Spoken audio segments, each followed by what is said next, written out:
So as I pointed out in my previous video concerning uh, civil war being fomented in the United States, it's not just being fomented in the United States. No. We're talking about civil war being fomented in various countries in South America, especially Venezuela. We're talking about civil war being fomented in all of Europe. The Western world is suffering from the fomentation of civil unrest. And so as I pointed out in Haggai 2 in verse 22, Jehovah says that he's going to overthrow the kingdoms or the governments of this world, everyone by the hand of his brother. So the governments. Why the governments? What's going on here? Of course, I'm going to just give one small reason, but it's not really that small, is it?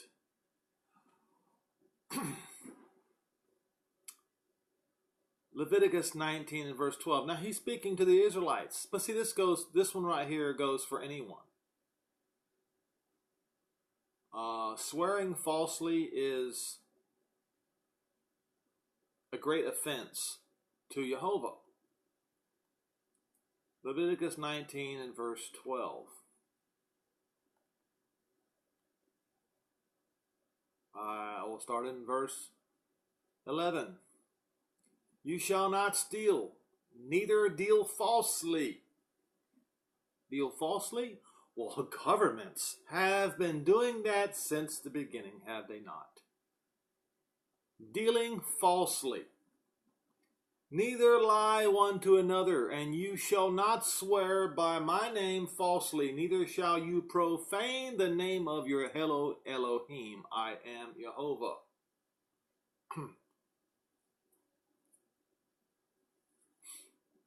And you shall not defraud your neighbor. Governments are very good at doing this. Neither rob him, yes, that one too. The wages of him that is hired shall not stay with you all night until the morning. Now, what the government has done is they had to have set standards that violate this very thing. So the hireling is supposed to get paid the same day he works each and every single day. The government has set the standard. So the government is responsible for this. You shall not curse death nor put a stumbling block before the blind, but you shall fear your Elohim. I am Jehovah. All right. Swearing falsely.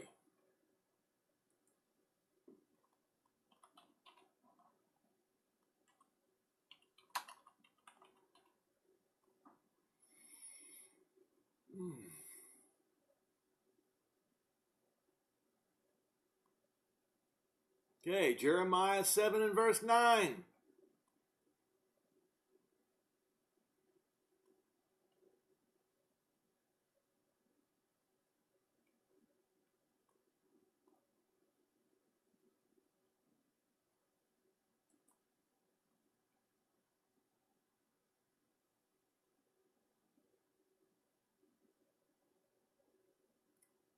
Start in verse 8. Behold, you trust in lying words. Politicians are very good at that.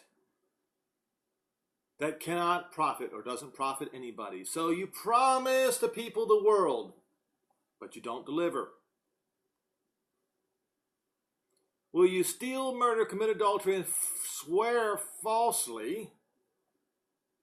Here we go again. And burn incense unto Baal. Baal, they do that today.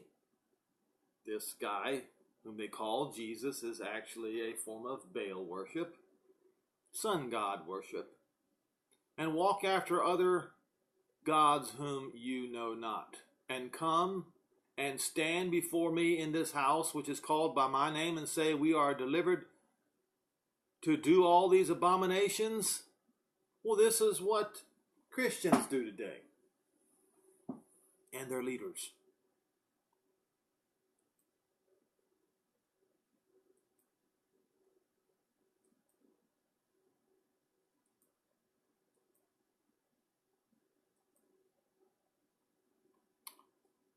Now,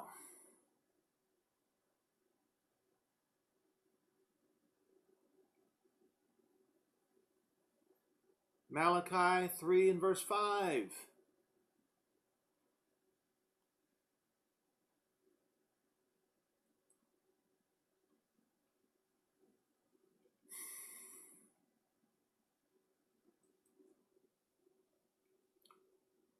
This is the coming day of judgment.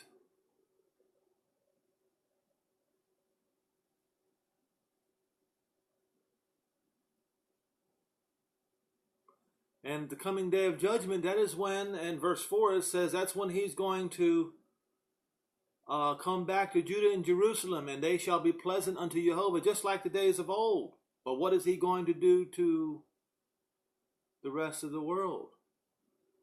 Verse 5, and I will come near to you to judgment, and I will be a swift witness against the sorcerers, against the adulterers, against the false swearers, and against those that oppress the hireling of his wages, and oppress the widow and the fatherless, and those who turn aside the stranger from his right, and fear not me, says Jehovah of hosts.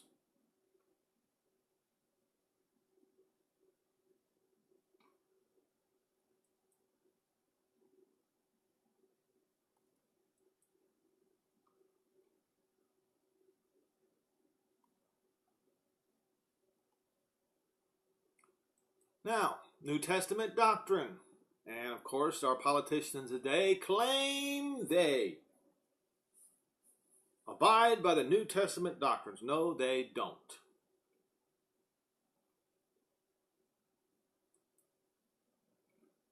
Matthew 5 and verse 33.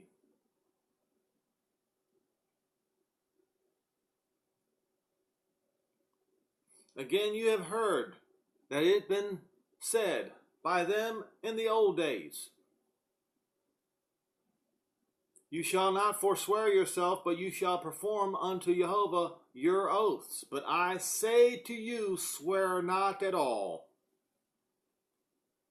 neither by heaven, for it is Jehovah's throne, neither by the earth, for it is his footstool, neither by Jerusalem, for it is the city of the great king, neither shall you swear by your head, because you cannot make one hair white or black, but let your communication be yes, yes, no, no, for whatever is more than these comes of evil.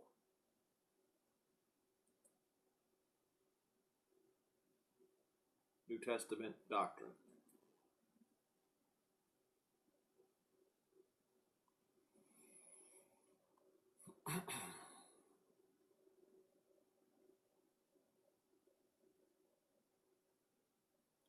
And you can go to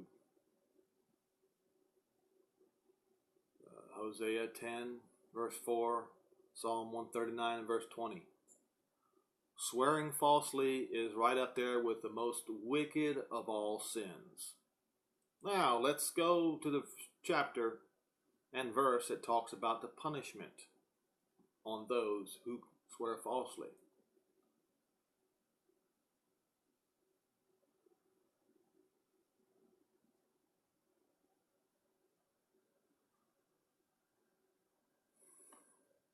Verse 1, then I turned and lifted up my eyes, and looked, and behold, a flying scroll. And he said unto me, what do you see? And I answered, I see a flying scroll.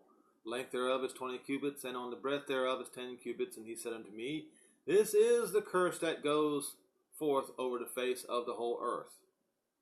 For every one that steals shall be cut off, as on this side according to it, and every one who swears shall be cut off on that side according to it. Everyone who swears.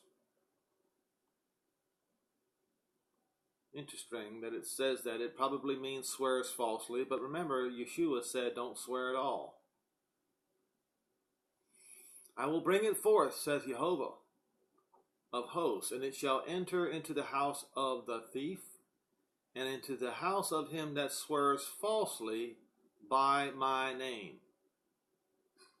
And it shall remain in the midst of his house, and it shall consume it with the timbers and the stone thereof. So the houses of those who are thieves and swear falsely. Okay, let me rephrase that. The houses of the thief and the houses of those who swear, and the houses of those who swear falsely are going to be destroyed, consumed. Now, so what we had here in the beginning of our country, the founding fathers forced everyone to swear an oath of office.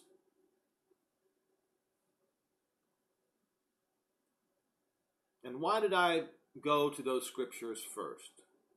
The reason why I did was so that when we start reading the penalty that is written in the North Carolina State Constitution for violations of oaths and swerving from the truth, that no one would be able to say, oh, but that's only North Carolina. That does not apply to all of the other states. As we just read in the Bible, it does apply to all. Now,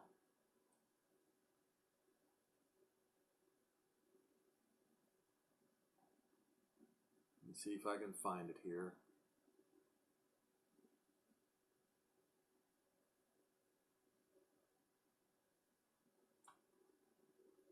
All right.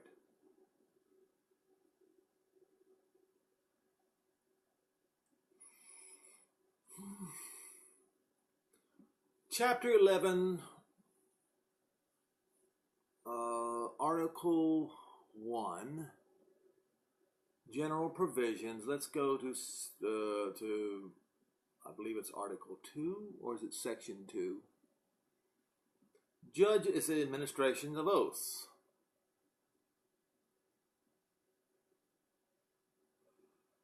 Judges and other persons who may be empowered to administer oaths shall, except in the case of this chapter excepted, require the party to be sworn to lay his hand upon the holy book, upon the holy scripture, in token of his engagement to speak the truth, and further token that if he should swerve from the truth, that he may be justly deprived of all the blessings of that holy book, made liable to that vengeance which he has imprecated on his own head. All right, the next one, administration of oath with uplifted hand. When the person to be sworn shall be conscientiously scrupulous of taking a book oath in manner aforesaid, he shall be excused from laying hands upon or touching the holy gospel. So some people do not want to put their hand on the Bible.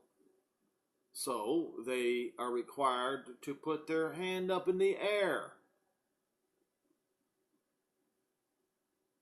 As it says, he shall stand with his right hand lifted up toward heaven in token of a solemn appeal to the supreme God. It should read Elohim, and also in token that if he should swerve from the truth, he would draw down the vengeance of heaven upon his head, and shall introduce the intended oath with these words, namely, I do appeal to, again, it should say Elohim, as a witness of the truth and avenger of falsehood, as I shall answer the same at the great day of judgment, when the secrets of all hearts shall be known.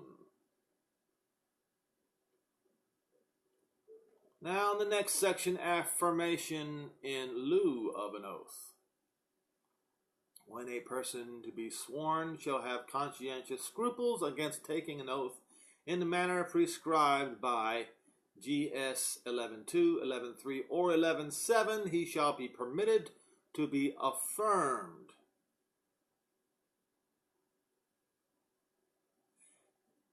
In all cases, the word of affirmation shall be the same as the words of the prescribed oath, except that the word affirm shall be substituted for the word swear, and the word so help me God, or it should say Elohim, shall be deleted.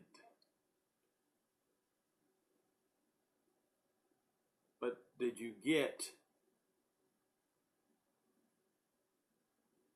what it said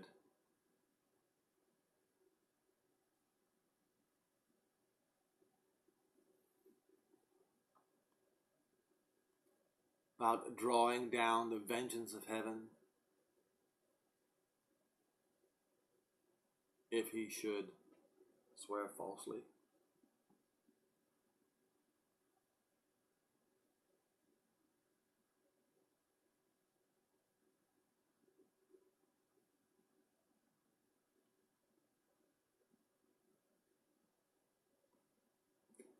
And in 11:2 it says that if he should swerve from the truth, that he may be justly deprived of all the blessings of that holy book and made liable to that vengeance which he has imprecated on his own head.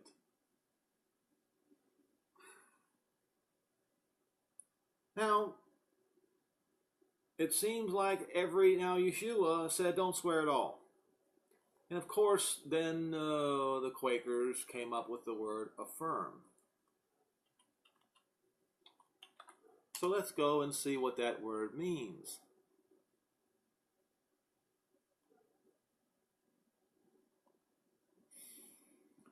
State as a fact, assert strongly and publicly.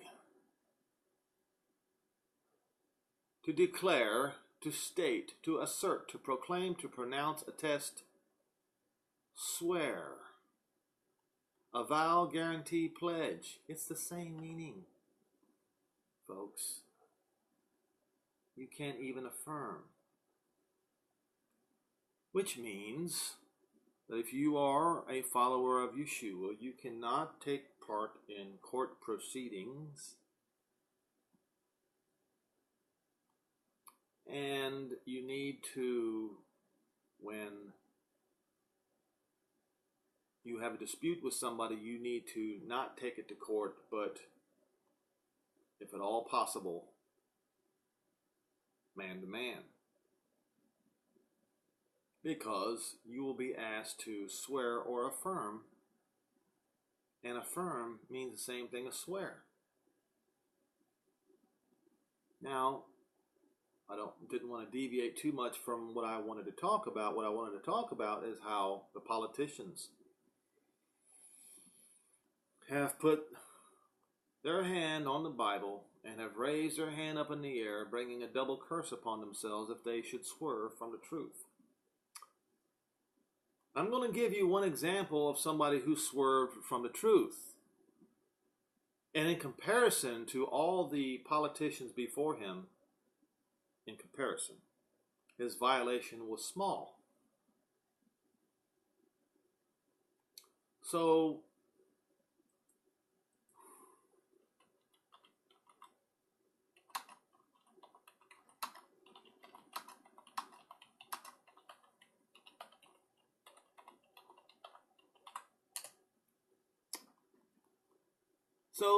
August the 2nd, 2017, the headline on Slate.com is, Trump says the Russia sanctions bill is unconstitutional.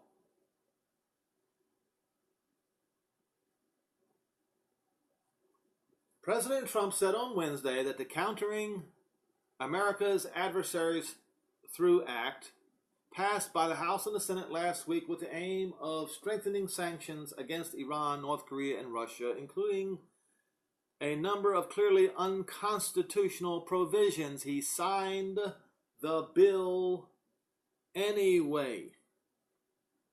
So out of his own mouth, he said parts of the bill was unconstitutional, and then he went and signed it, violating his oath of office, blatantly and brazenly.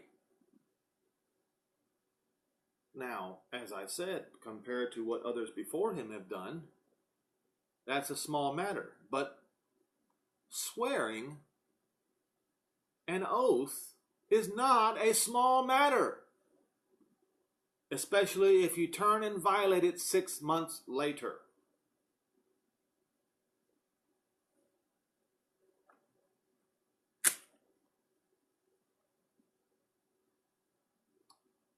And so, Do you think blessings are going to come to this country as a result? This is a tradition, a profane tradition that has been passed down from generation to generation ever since this country started. And I know the reason, and I have said it many times before, the reason why the Founding Fathers forced judges, all public servants, presidents, congressmen to swear an oath. And that is so that if they did swerve from the truth, if they did violate the Constitution, that they would be cursed and be double cursed in the day of judgment. Probably because of how much they despised King George III, I figure, and his public servants. So they wanted to make sure. But Yeshua said, don't swear at all, as we read. So there is no blessing in violating your oath of office. There are only curses. So this is my warning to all public servants in the United States and around the world, even in Israel. There's no exception here, folks. Beware. Beware the oath. Beware the oath of office, and beware the swear.